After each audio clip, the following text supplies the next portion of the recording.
Hello. Say hi. Hi.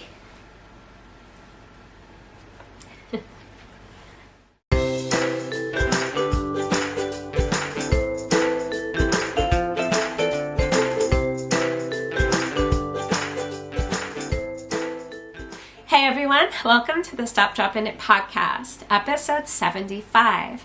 My name is Lisa and I am coming to you from Long Island, New York, and this is a podcast where I share all about my knitting and spinning and natural dyeing projects. And I have a little bit of all of that to share with you guys today because it has been a month now since I last recorded, just about. So yeah, lots of stuff has been getting done. And yeah, so there's just a lot to share and update you guys on. I am finally on summer vacation for a few weeks here from my job. So I should hopefully be having more time than I have been lately to get some more work on projects done and have more frequent updates for you all. So I think that basically that is all the admin stuff I have to share with you. Not a whole lot. Just I've been busy. So yeah, so here I am. I'm ready to go, and we're gonna just get right into it today. So we'll start with, what am I wearing?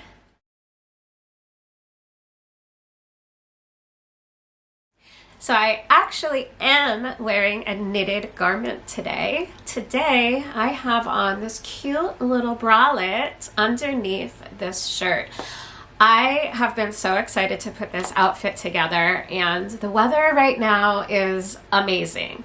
Obviously the air quality in New York this past week has been insanely terrible because of all of the California wildfires. But as far as the temperature, it is amazing. I cannot believe we are in June and we are still in the 60s. It's insane. Like I cannot remember the last time we were beneath the 80s in June. Absolutely insane. So I pulled out this shirt, and it's got these cute little like neon, I don't know if you guys can see the neon details in the embroidery here. And so I have been wanting to pair this bralette with this shirt for forever. And so I'm doing it today, and it is so comfortable. So the name of this pattern is the Starlette Bralette, and this is actually a test knit that I did last spring for my husband's colleague, singing colleague, Nola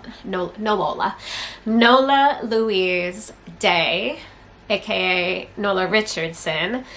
She goes by two names on Ravelry. She's got a couple separate accounts because she is also a singer. But I think on Ravelry, her username is Nola Louise Day. So that's what I'm going to put here.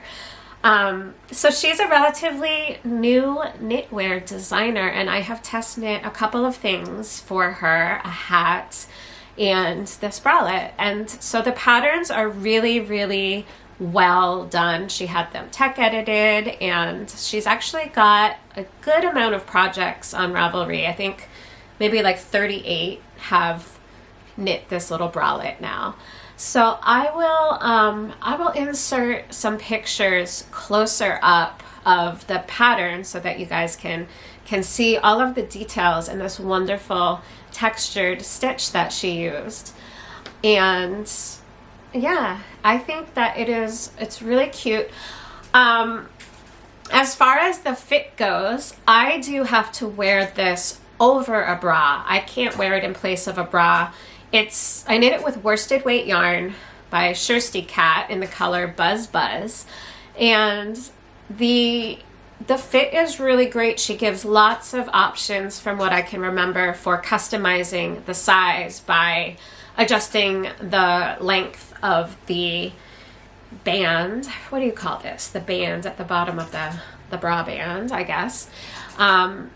So she's got lots of, and the cup sizes too. I think she gives options to include short rows in different places or to leave them out altogether. So there's really lots of options where it can be customized to better fit you. But I find for me, because I do have a little bit of a larger bust, it's just not enough support, and it was a little bit gapy. So I don't wear this in lieu of a bra, but I can wear it over a bra, and it's really comfortable. So it's, you know, my tummy is nice and not covered, so it's like a little bit of extra warmth up here as a layering piece, but I feel very air conditioned. I don't feel too warm wearing this at all. It also is only still in the 60s here, so it's not like a super hot day. But yeah, I really enjoy it, and I think it's just super cute to have a little pop of color coming out from this blouse. So that is the Starlette Bralette by designer Nola Louise Day.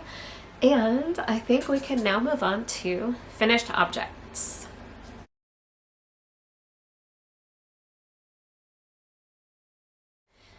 You guys would think that I would have a whole slew of finished objects to share with you guys, since it has been a month since I last recorded an actual podcast episode. And that's actually just not at all the case. I do have one pair of finished socks and one half finished pair of socks to share with you guys. So finally, you guys, I have been sharing this yarn with you since the fall, because I knit these socks for Owen first, and now I have a complete pair of socks for myself. It took long enough. I was just really slow. So yeah, so I have knit 4 socks from one yarn. The yarn that I used is by Knitterly Things in the colorway That Fall Feeling. And these colors are just stunning. I love them so much, especially because they're neutral enough that both Owen and I really enjoy the colors. His favorite colors are orange and blue, and my favorite color is purple. So there's a nice plum purple in there, a little bit of a brown, a little bit of a gray, and then the orange and blue for Owen. So yeah, so we both really have been enjoying this sock yarn. The pattern that I used is my go-to pattern. I tell you guys about this pattern all the time, and it's my go-to for a reason, and it's because of how well it fits me. We'll get into sock fit a little bit more with my next project, but yeah, when I find something that fits me really well, it's just obvious to me to keep using that pattern. I really enjoy knitting vanilla socks. I like to do a lot of self-striping socks, so since I do so many self-striping socks, I usually want to go with a vanilla sock because the stripes are the feature of the sock and not like a texture pattern or color work or anything like that. So the pattern that I used is called My Knitted Heart Vanilla Socks, and it's by designer Elizabeth Suarez. And basically what she does is you start with the ribbing at the top, and then you can see the ribbing continues down the sides while the back and the front switch to plain stockinette, and that ribbing continues all the way down the side of the foot. And I have very small, very narrow feet. I wear a size 5, US size 5, and narrow at that. So these, with that little bit of ribbing on the sides, really helps hug my feet really well. So that is why this pattern is my go-to, and I am forever telling you guys that that's the pattern that I used because it's the one that fits me the best. So this is my pair of finished socks for me. I don't usually try to line up my stripes. You can see they're just a little bit off, which I just think is really fun. So I finished those last weekend, and then I also knit the first of a second pair of socks, and I'm still debating if I'm going to actually knit the second one or not. So I wanted to talk about it here. The next pair of socks is called, it's the Fairy Ring socks, and it's this really adorable sock pattern. So you can already see, you know, what I'm going to be talking about here. This pattern is by Goddess Crochet. I think her name is Joanna. She is another Wonderland Yarns brand ambassador, and she does a lot of crochet projects, but she also does a little bit of designing. And so she was the designer of these socks, and this was from last summer's or September, somewhere like last summer or September. Wonderland Yarns does a sock club every month where you get a bundle of yarn. So this was the bundle of yarn for that month. I don't know the actual colors, but super, super pretty. So I absolutely love these colors so much. And you get a pattern for the month. And so the month pattern that went along with the sock yarn, why I requested it, was the Fairy Ring socks, is this cute little colorwork mushrooms motif.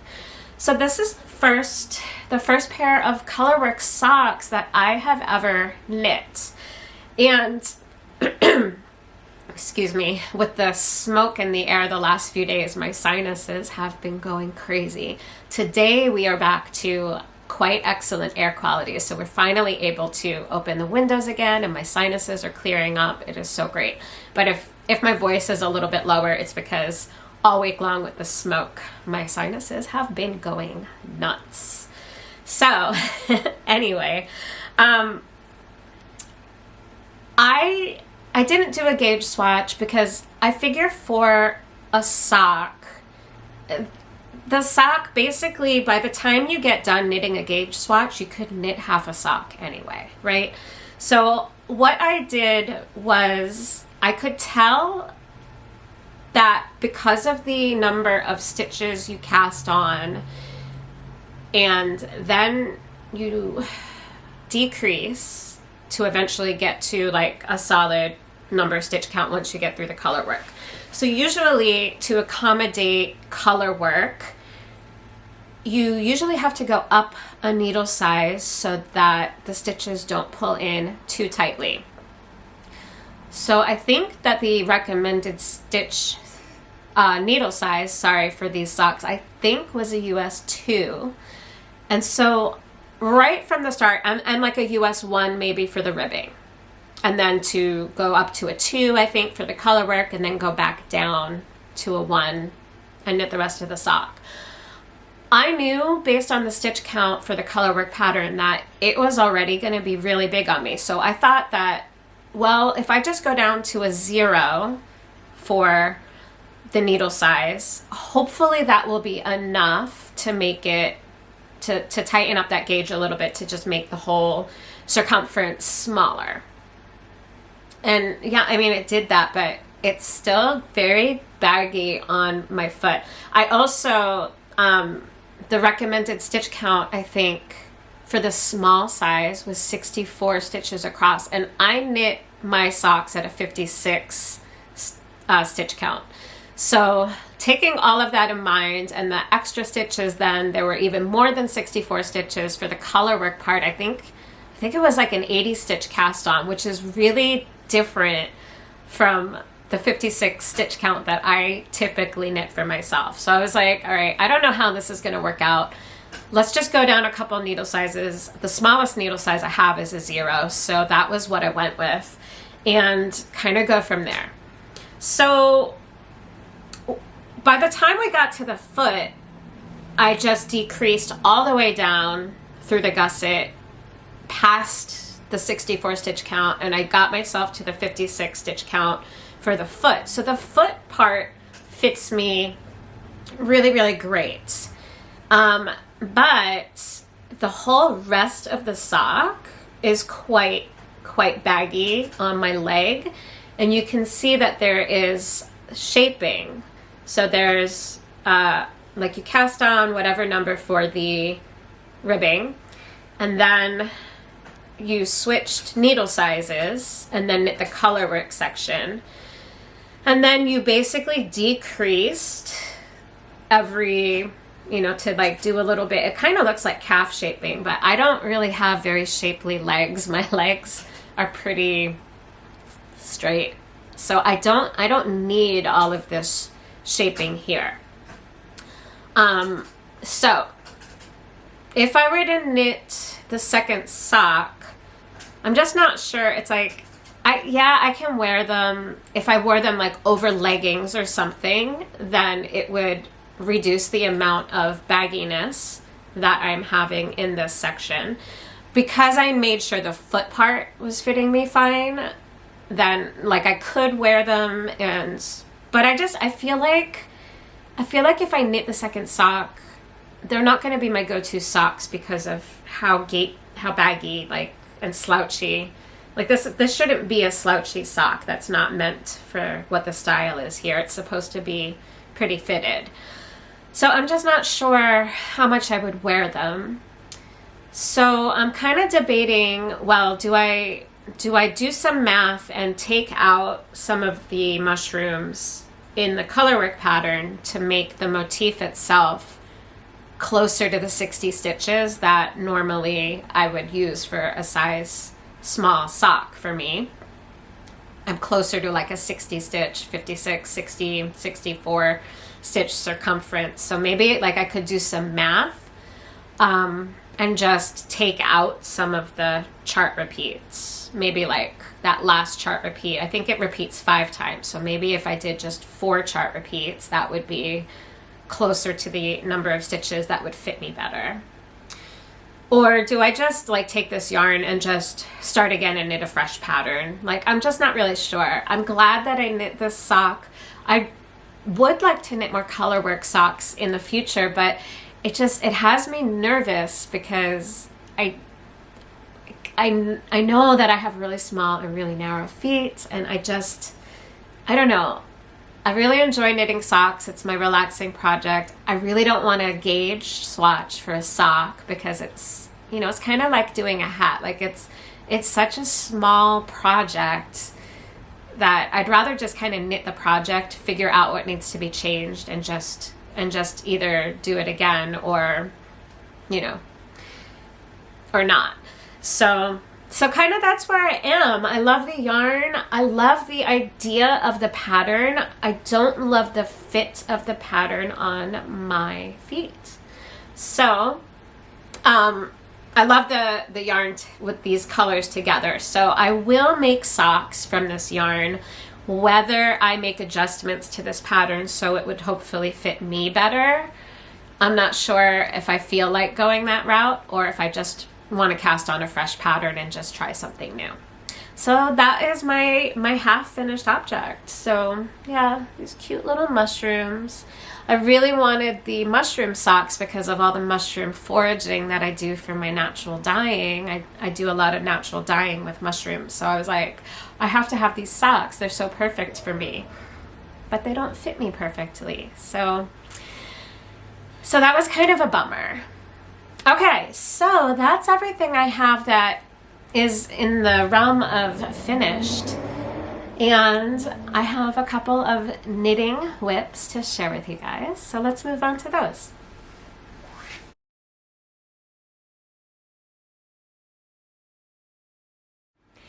I have been working on the Effervescent tee, which is the pattern by Aimee Sher that was featured on last year's spring edition of the Pom Pom magazine. So I have made some really great progress with this. This is going to be a little tricky to show. First of all, the yarn that I am using for this project is by the Wandering Flock, and it is the Cosmic Tie-Dye colorway. And so this is the body, and it is now on waste yarn. So I mean, it's all rolling up and everything, but this is about the amount of fabric that I decided to knit right now. I knit about 10 inches, which was a little bit, I think it was either 9 inches was in the pattern for the body length, And yeah, I think it was 9 inches. And so I did an extra inch, and you can see it's very, very wide, which means it's going to have a lot of drape to it, right? So it is now on waste yarn. So I have finished the body part, and the next step was to knit the sleeves. So I have one sleeve done and also on waste yarn. So I have, let's see, this one sleeve here. They're about 3/4 length sleeves. So they go just a little bit past the elbow. So I got the first one done, and then I was hoping to have this done by the time I recorded, but I got really tired. I didn't stay up and knit last night. I just went to bed. So we are still not quite there, but I have, not too much more to go of this sleeve. I think I have to do one more set of increases and then just knit a few more rounds to get to a matching length. So what happens next is I get to then connect the sleeves to the body. So I was hoping to have it to that point so that everything would be on the needles again to share with you guys, but I didn't quite get there. So the next step with that is to connect it all up again on the needles, and then I get to finally start the really fun part of the project, which is the lace section. I find lace knitting very addicting and satisfying, and this project, because it was knit bottom up, I also love doing stockinette in the rounds and just having that mindless knitting part. I think I do better in terms of working my way through a project in a timely manner when the fun part is at the beginning of the project rather than at the end of the project. Because the stockinette part, when it's at the beginning and you're just starting with that mindless knitting, it feels much more like a big slog. It's just, I don't know. I knit on it, like the first couple inches went really well, but it was a very wide circumference. So it's kind of like knitting the worsted boxy in the same way. Like you cast on and you have like 17 inches or something of this very wide, very mindless stockinette, and which is great to have that on the go, but it's not very motivating because of the wide circumference. You're not seeing a lot of like vertical growth progress very quickly. So anyway, I think I tend to do better when the exciting part of the project is first, and you get like all of that excitement of starting a new project. That's when I like to do the complicated stuff because I'm very excited about it. I'm very focused about it. And then I don't mind just having, like getting through all that fun stuff, and then the stockinette part of the rest of it is relaxing, because then I can have that going and start something else and have an exciting start of the project again happening while I have that stockinette going. For some reason, like I was really, really excited about knitting this pullover, this effervescent tee, but once I started, I just couldn't get myself to work on it. There were other things I would rather work on, and so my motivation, I found, was very low. But we are finally just about through all of the slog. The sleeve knitting part is going so much more quickly than I thought it would. I actually really do like knitting the sleeves. Which one? This is the one that's on the needles. I really enjoy knitting the sleeves on their own and not having the weight of the whole project that you have to like constantly be fidgeting with and moving around as you knit the sleeve. So this is kind of like sock knitting, which I really enjoy. So the sleeve is fine. Doing the sleeve on its own is no problem. I was afraid that I was going to also feel kind of slogging my way through the sleeves because I had to do those before I could connect them all to knit the yoke. So next time I share this project with you, I will be at least in the lace section, if not just finished with it all the way. I also went ahead and wound up the rest of the yarn. I had knit, I had been working with 2 skeins of yarn, so this is the third. So this is what it looks like, the colors in the cake. And then I hadn't yet wound up the mohair.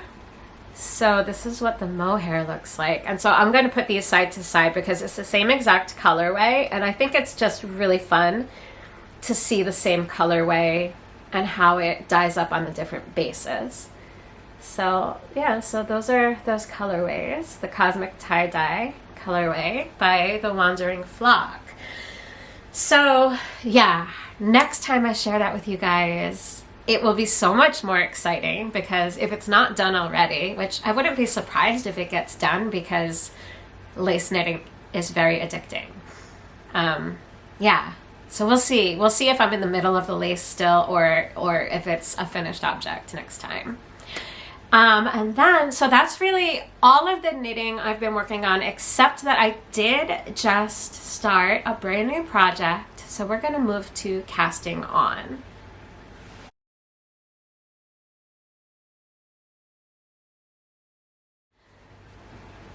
So I have a brand new cast on, and I am so excited about it because I am trying out one of my bases that I naturally dye on that I have not knit with before.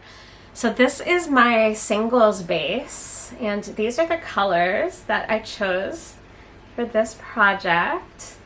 And the project is the Misurina Tea by Caitlin Hunter. This is one of her Knitalong series of patterns, and I think it came out 2 years ago. So it's been out for a while, maybe even 3 years ago, maybe 2. So this has been on my I want to knit this list for a while, so I couldn't be any more excited to be doing it with my own hand-dyed yarn. And so the colors that I chose for this are avocado and mulberry. So both of these were dyed with avocado. Avocado, I'll talk more about avocado later in my natural dyeing section, because I've been dyeing with it again. And the range of colors you can get from avocado is pretty fascinating. You don't ever quite know exactly what you're gonna get, but usually in the range of a peach to a pink for when you're just dyeing with the avocado. So this was, I don't know if this was dyed just with the pits or if I had the pits and the skins together. I can't remember that detail for this particular skein, but this used to be this color until I altered the color in an afterbath of iron water. So I modified the color afterwards so that you can have like a wider range of colors to work with. And this one is kind of like a mauve-y brownish. I think it's a little bit more on the brownish gray side. It's got a little tint of purple to it. Usually you can, sometimes this can be very purple depending on the amount of iron, and other times it can be more gray. But what the iron afterbath does is it saddens the color. So we had this color, and we also have this color.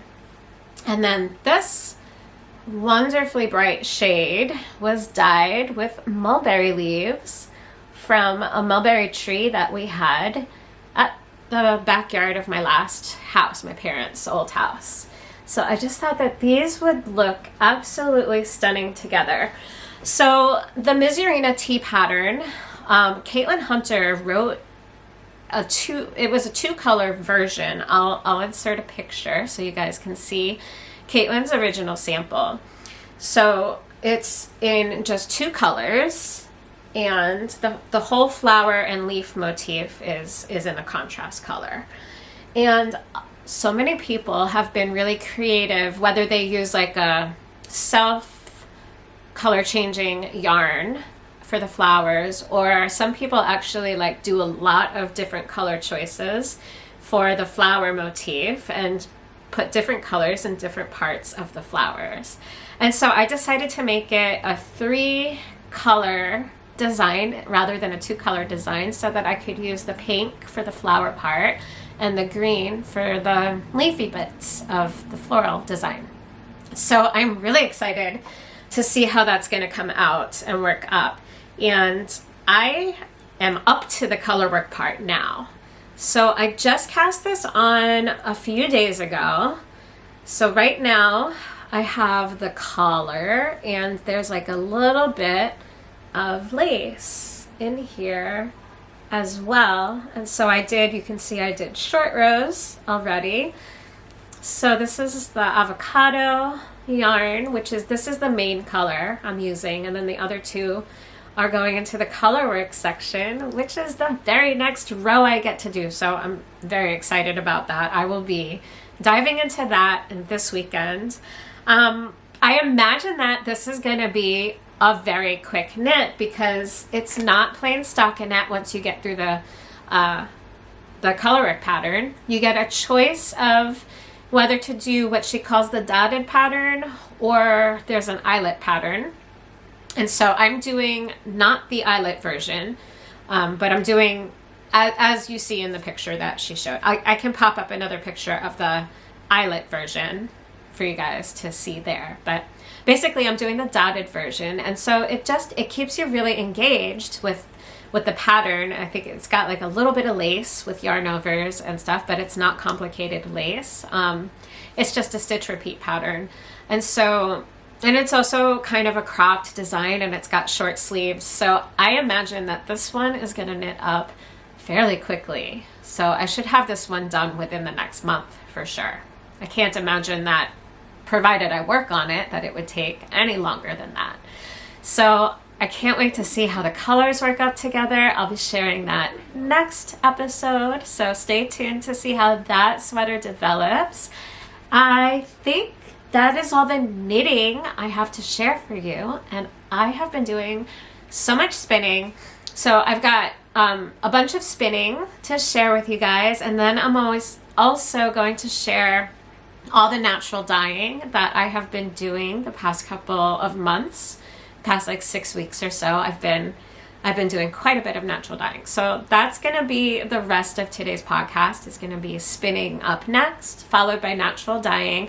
I am trying, you guys, to figure out how to put the chapters into the video. The explanation that they give in YouTube editor, it's not working. So I'm going to figure it out. Maybe not for this video, but it is on my list, because I think that the chapters feature is really, really neat. And I would like to have that as an option for my videos, because I have so many segments. So as soon as I can get it to work, I will be adding that as a feature to my podcast videos, so you guys can, just easily find your way through the different sections of my videos. But I can't guarantee that I will have figured it out successfully. I've been trying for the last few episodes, and nothing I do seems to work. So I think I'm going to have to watch some video tutorials to actually figure it out, because it can't be that difficult, because a lot of you guys successfully do it. So I don't know what my problem is, but I am working on adding chapters. So that's all the knitting content. If you're here just for the knitting content, thank you so much for joining me today, and I'll see you again. But I do have a lot of spinning to share, and so if you guys are into spinning and natural dyeing at all, I hope you will stick around.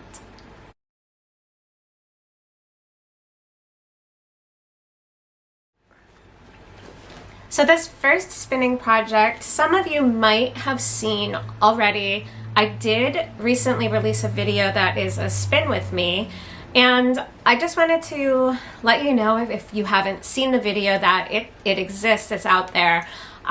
It's about 20 minutes long, and I'm drop spinning outside this fiber which is so fun. And I visit the sheep because I'm doing it at the Historical Society, and I just have some really nice music playing in the background. So just in case, even if you're not into spinning but are more interested in like a knit with me, since I don't tend to do that many knit with me style videos, you could easily knit along instead of spin along. But yeah, it's mostly just music and minimal chatter and just spinning to music. So for about 20 minutes and saying hi to some sheep. So if that sounds nice to you, I hope you'll check out my video. So the fiber that I spun in that video it's Paradise Fibers, and last year, I think it was March 2022, this was what we received for the Fiber Club, and it is called Seussville. It's called Seussville, and we received 10 ounces of this really fun, bright neon merino. So this is 100% merino in really, really fun neon colors. I picked this project to work on these past couple of months because Owen this weekend is starring. He's got the leading role in Seussical, the musical Junior. He is playing JoJo, so really excited. Maybe I'll get some pictures before I finish editing, and we'll insert a couple of pictures, maybe a small little video of him singing. He's got some solo singing. He's got a beautiful duet. So it's like his first big lead in a few years since he did like the earliest segments. So that's really exciting for him.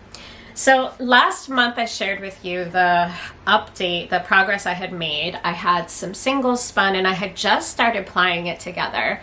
And I talked about how I wasn't sure if I wanted to make all of the singles into a 2-ply yarn, and that I might just spin up some singles because the singles were looking so cool.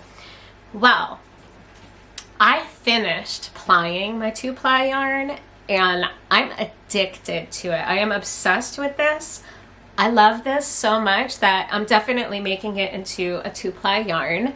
So I finished plying together the first skein of yarn.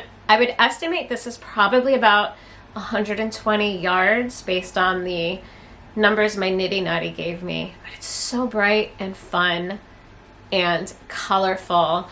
And the colors, whoop, I'm stuck in my shirt.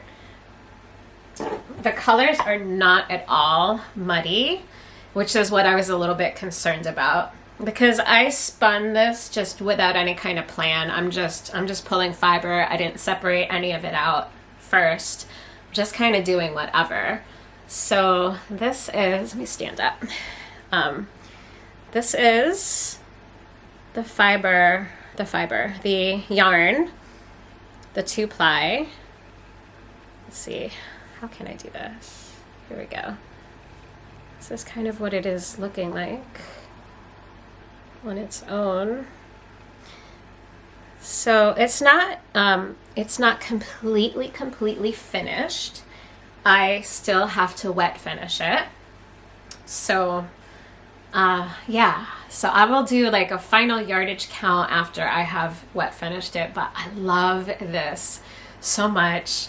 Having a lot of fun with neons right now. I love that neons are like really kind of in style right now. It's bringing me back to my early 90s and in middle school kind of vibes there. Yeah, so I'm very excited about this. So I have started, I've got one of these that I caked. These are both singles. So one of them I spun off into a cake when I finished spinning it, and the other one I didn't have my ball winder with me, so I just hand wound it into a ball. It's just so fun and cool looking. Really like it so much, but I do really like it plied together. So I did start And there I go, dropping everything. I did start plying the next batch again. I was hoping to be further along with this project too, and the weather was so nice. Owen had his tech week, so I was supposed to, instead of just having 2 rehearsals to spin during outside this week, I had 4. But the smoke and the air quality was so bad that I couldn't sit outside and spin during all of his rehearsals this week. So I really didn't make any further progress on this. Like, I spun a little the first day, and then Tuesday and Wednesday the air quality was dangerous. So yeah, so I went back out there a little bit yesterday and got a little bit of the plying done, but not nearly as much. I had hoped to have like a whole other skein of that finished to share with you guys, but that's okay. So I still have, though, I wasn't sure like how much of this fiber I was going to get through during his show. I've been working on this for about 2 months, and started out with 10 ounces. Hi, Felix. What you doing? Finding a place to flop down? My bunny. You'll see my bunny again in a minute. Later on in this segment, I think. So yeah, we started out with 10 ounces. I have no idea how much I have left. I would say I probably have between 4 and 5 ounces still left. So maybe I spun about half of it. So yeah, we'll see what my yardage is after I finish plying up this second skein.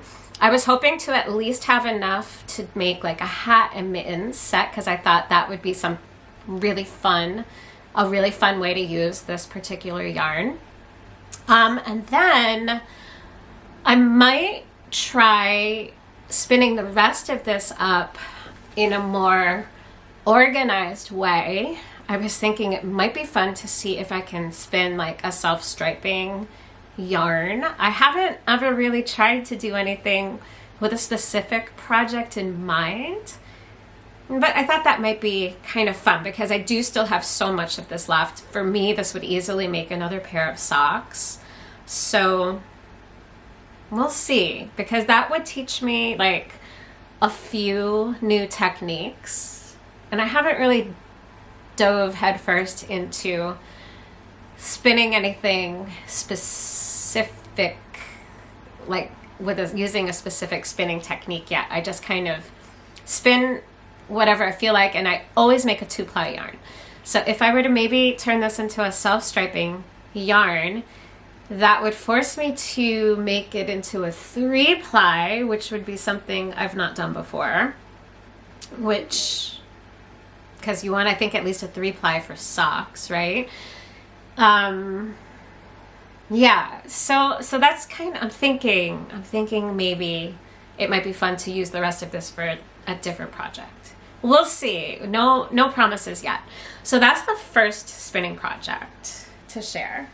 The second spinning project I wanted to share with you is that I have been working my way through this gorgeous fiber that I received. I can't remember if this was January or February 2023 Fiber of the Month Club, but it is an undyed, so like a natural color merino yarn, and I think it's 55% merino, and then all of this halo and fuzz that you see is kid mohair, and there's 40% kid mohair, and then the blue stellina is the other 6%.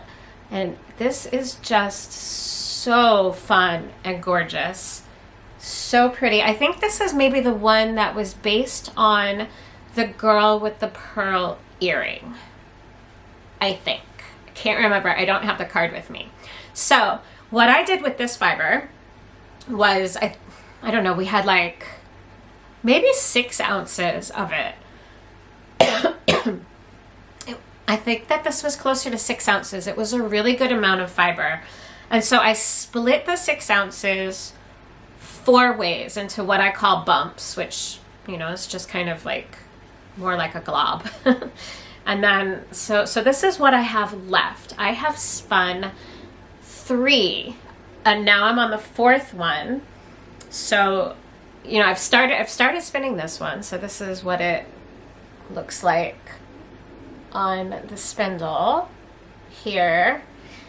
And I'll show you, I've got my fancy Ziploc bag is just how I store my in-progress spinning projects. So last time I shared this, I don't know, it was a couple months ago, I think. I had only finished 1. So now I have 3 singles left, and I will be making a 2-ply yarn out of this. So I am eager to get to the plying part. I think this is going to be stunning and so soft. While I'm spinning this, though, the kid mohair, it is shedding everywhere. There's always kid mohair like on my table when I'm sitting there. It's always all over my pants. This is a sheddy yarn for sure. So yeah, I'm very excited about this. I feel like I can probably finish spinning the singles this week, and then hopefully next time I'll have some plying to share with you guys so we can see, whoops, what the actual finished yarn is going to look like. So that is 2 of my 3 spinning projects to share. The last one is super exciting, and I will bring my special guest to say hello. I gotta find him. I think he's chilling over there. Hey. So this is Felix. And he's my Angora bunny. I introduced him in my last podcast. He's not going to stick around for too long because he wiggles. He's not a cuddler. But I gave him a haircut since the last time I showed you. So hold on, buddy. Hold on. Hold on. Here, come here. Come here, come here. So, all right. I'll let him go. I just wanted to show you. I didn't shave him down. What I did was I used my scissors, and so I cut his hair about 2 weeks ago. So he's so cute. So you can see his face a little bit more now, and he's still so soft and so stinking adorable, and I love him so much. The haircut portion has been quite interesting. And that's a process. The grooming process is something that we are working on. So, yes, the haircut was, it was a process. I'd say I probably spent 3 hours doing his first haircut. And so, from what I understand and have learned, the baby coat, which is what this is, because he is maybe 13 or 14 weeks old now. Last count. We got him, hey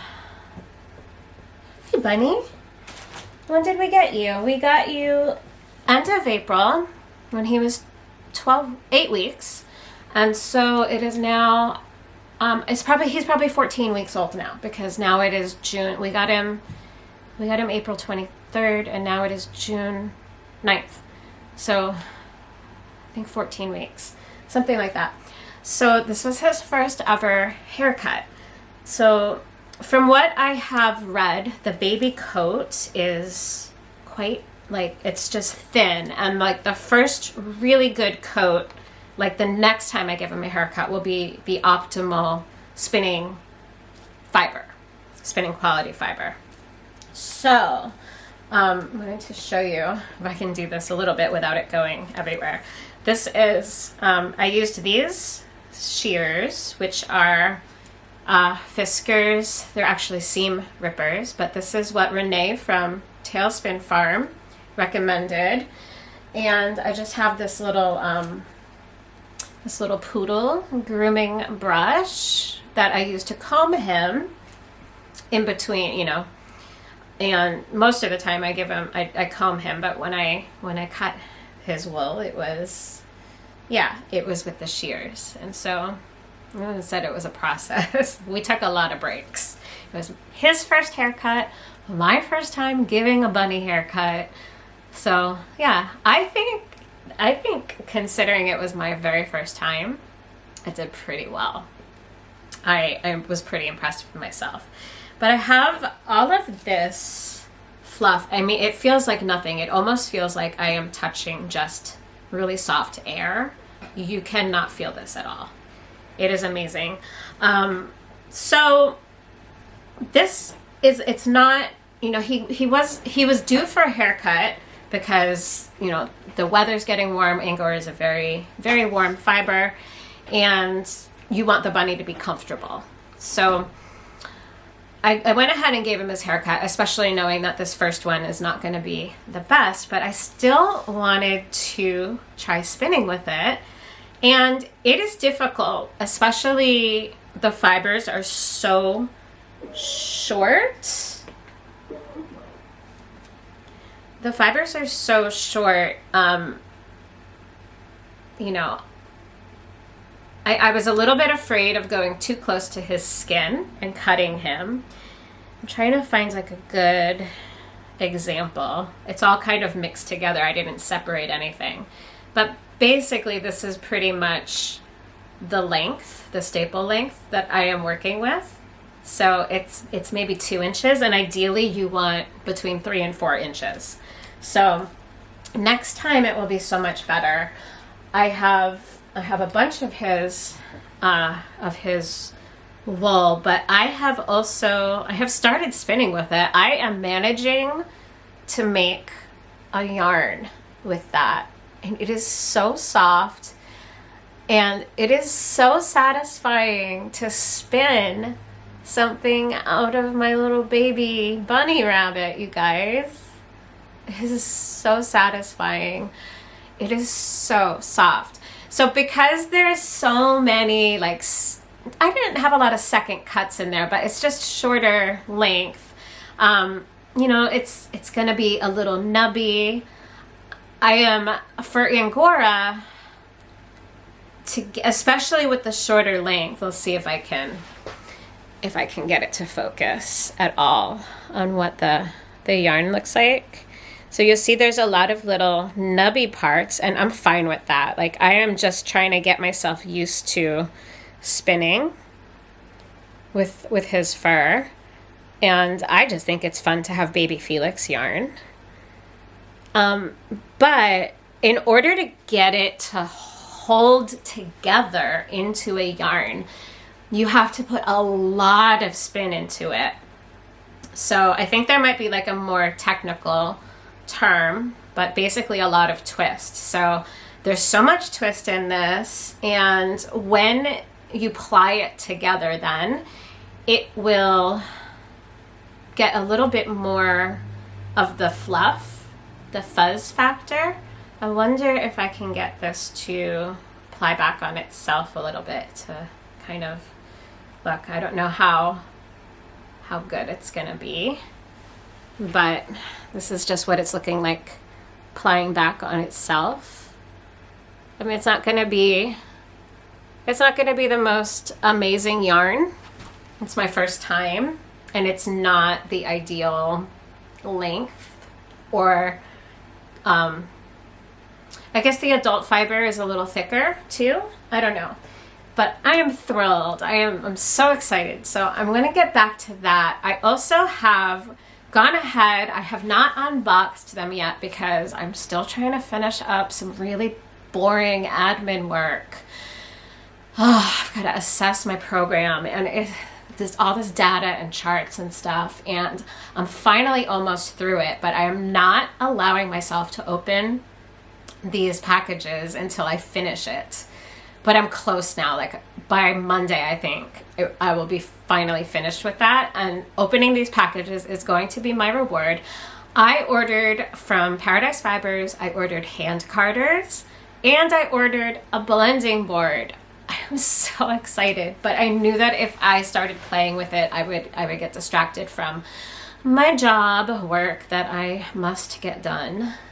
So this is like gonna be a really fun reward for myself. I also have been just when I was combing him, and you can see like in here, there's all kinds of like hay, vegetable matter in there. So this is like whatever fur he released when I was just combing him, or whatever mats that I had to work to get out, because Angora's fur mats up quite a bit.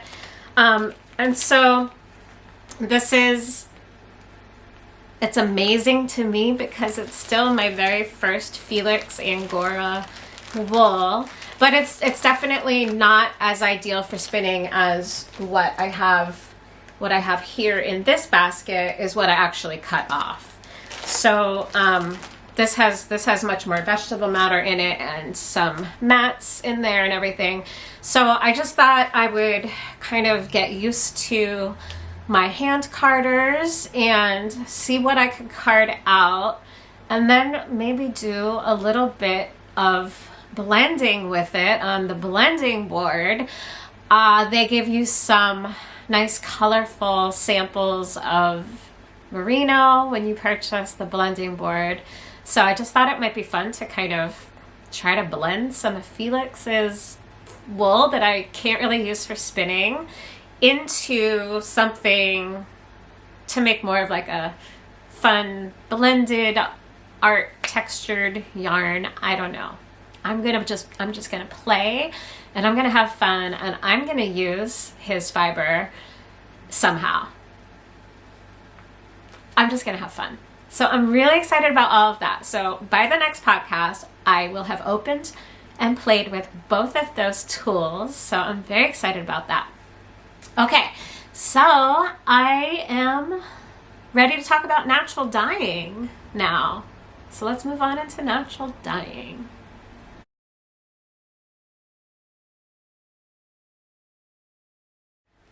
I have a big box of yarn that I have been dyeing up these past 6 weeks. So basically, I've been dyeing with dandelion flowers, dandelion root, and avocado pits and skins. And these avocados, I had so many avocados that I am now on dye bath number 4 with the same avocados. They have been releasing so much color. So I had ordered some more yarn maybe 2 months ago at the end of April, and I've been dyeing for for a while. And I wanted to, I think last time I came on here, I had done a bunch with the dandelions, and I had done a little bit of old mulberry leaves that I had in my freezer, and I shared those. I have those in here too.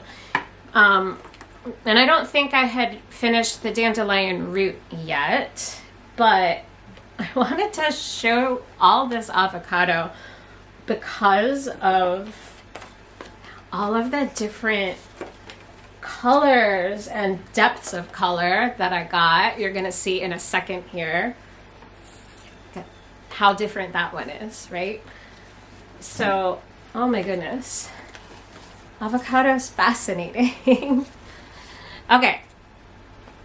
So this is all avocado. And you can see it's subtle differences, right? But there are definitely lots of different depths of pink shades. Maybe I'll take some pictures outside. Not sure if I'm gonna feel like doing that or not. I will be taking photos when I'm ready to list in my shop. I'm gonna put most of this down and just hold up like one example and see if I can find the other one from like the first dye bath. I think it's this one. This one's a different base. That's okay though. So these are on like 3 different bases. I think this first one here. I'm just gonna dump this all on the floor and then see what I can grab out. I have a couple different things. Yeah, there's that one, and then this was also. All right.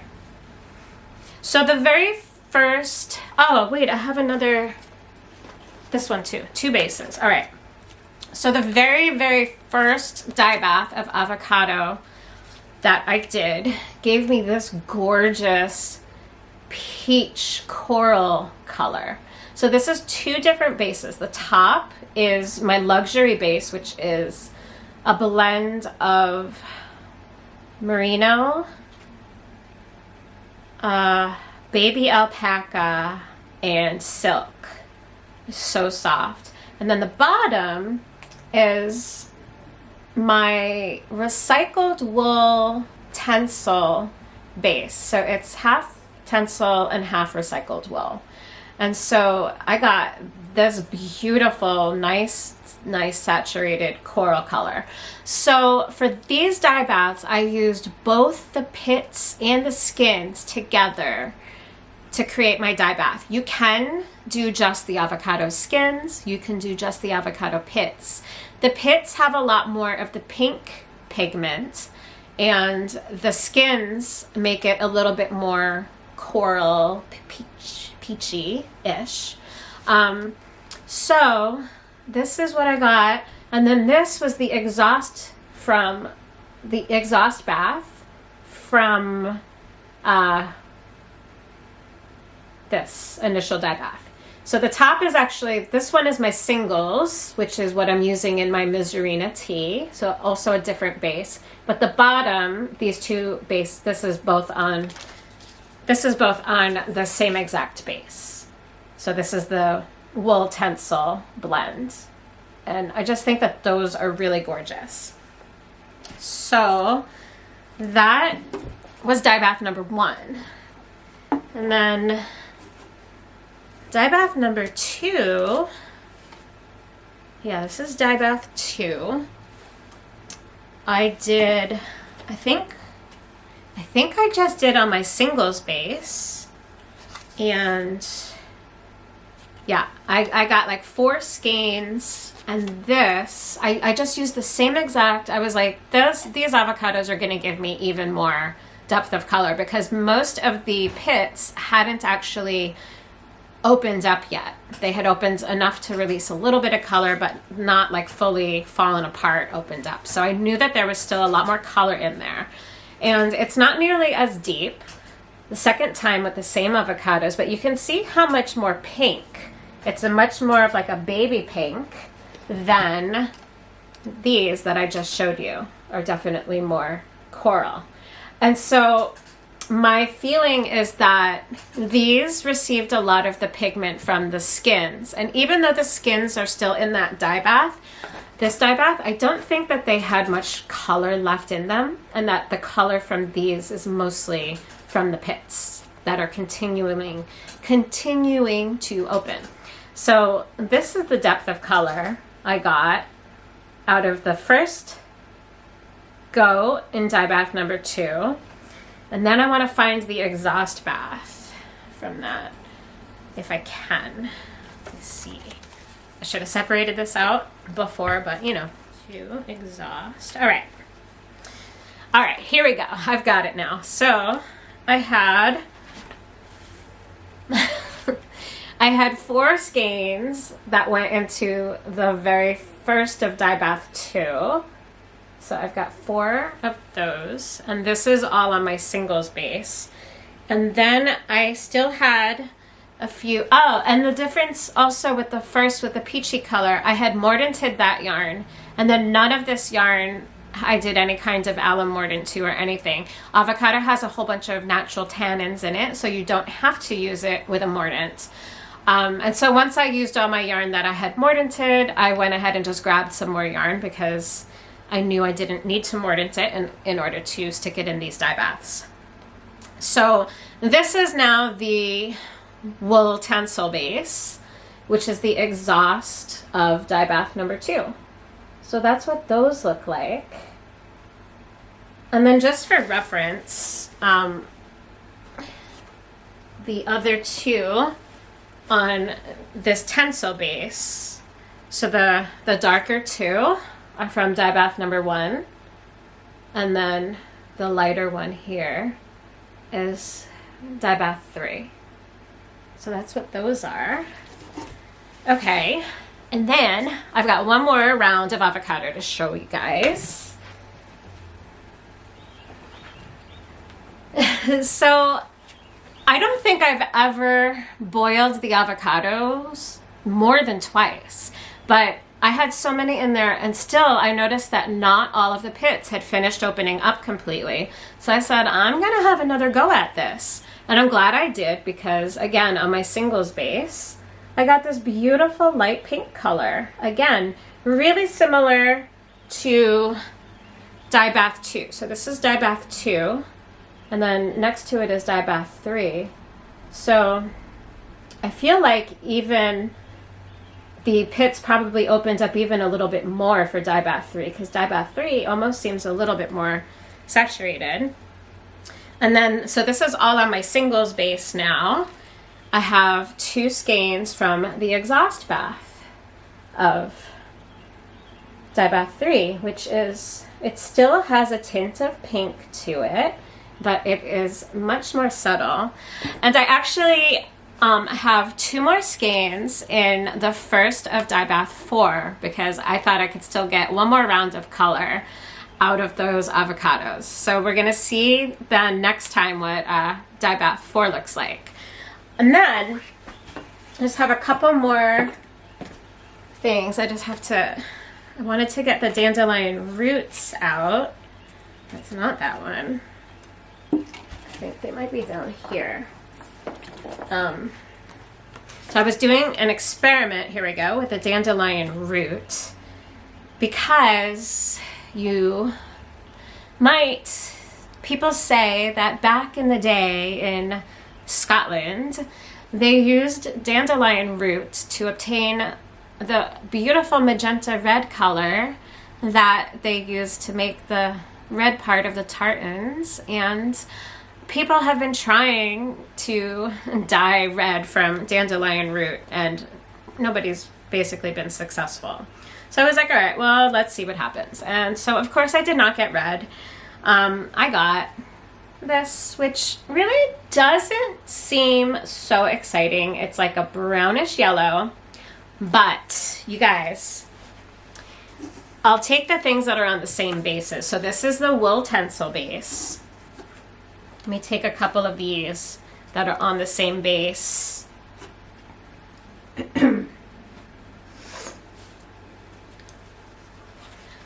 All right, I've got a few that are on the same base all together now, because I just wanted to show you, even though it is not that exciting on its own, look at how beautiful they all look together. So the 2 on the bottom are the dandelion root, and the 3 on the top are the avocado. And it just makes me realize that even when I have a color that doesn't really appear to be too exciting, they really work well with each other. And you can really create really beautiful palettes, even when the yarn on its own doesn't look that interesting. So I just thought that together it looks super nice. Those 2 on the bottom are the dandelion root. And you know, these are like subtle natural shades. And I just think that together they look really stunning. So, all right, guys, that is everything I have to share with you today. I squeezed it in. My husband today is at the bus stop right now getting Owen, which helped give me a few more minutes. He had a big crack in his car window. I see them coming now from the driveway. So I am going to say goodbye. If you liked this episode, especially if you stayed until the end, please give me a thumbs up, and please hit that subscribe button. I don't know why. I guess maybe because I'm not like posting as frequently, but my subscriber number keeps going like way down, which is not the way I want it to go. But you know, so if you're not subscribed and you actually really like what I do, help me boost that number back up again. Just kind of like a blow to the ego a little bit when all you see is like the number falling. So, but I'm just gonna keep sharing the things that I love. I assume if you are here that you love it too. And yeah, I am so glad to be back. I'm so glad to be on summer vacation so that I can do more of what I really love to do, which is knit and spin and dye and podcast about all of those things. So I will see you guys all next episode. Bye-bye.